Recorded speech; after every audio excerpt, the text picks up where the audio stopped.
প্রিয়তমা শব্দটা হয়তো তোমার কাছে নতুন শোনাবে, তার কারণ তোমার সাথে আমার বিশেষ কোনো পরিচয় নেই।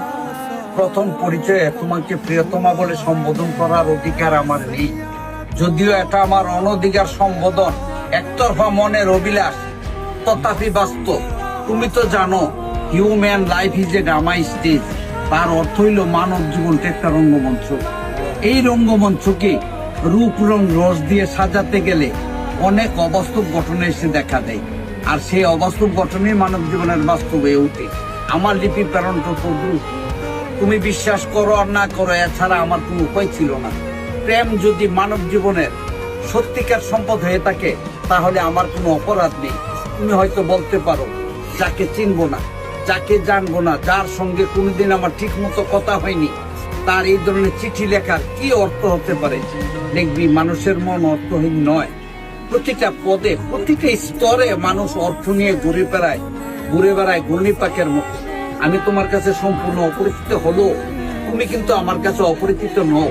তোমার প্রতিটা কথা, প্রতিটা চলা, প্রতিটা ভঙ্গি আমার হৃদয়ে গাঁথা হয়ে গেছে। শুধু গাঁথা হয়ে গেছে বললে কিছুটা বাকি থেকে যায়। তুমি আমার নয়নের মণি, হৃদয়ের ধন, স্বপ্ন সঙ্গিনী। তোমাকে ছাড়া যে আমার চলবে না। এই অনধিকার চর্চায় তুমি আমাকে হয়তো একটা পাগল বলে ধারণা করে নিলে।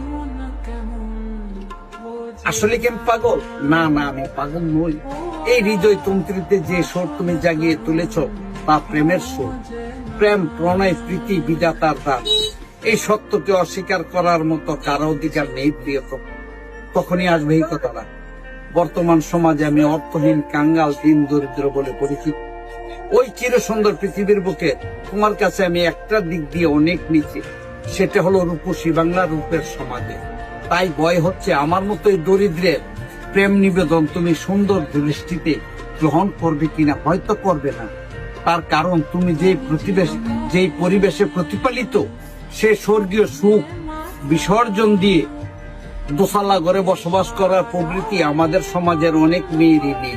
তবে তোমার প্রতি আমি আশা রাখি, তুমি হয়তো এটাকে অনাদরে অবহেলায় ছেড়ে ফেলে দিতে পারো। অবশ্যই আমার কোনো ক্ষতি নাই, ক্ষতি শুধরাবে।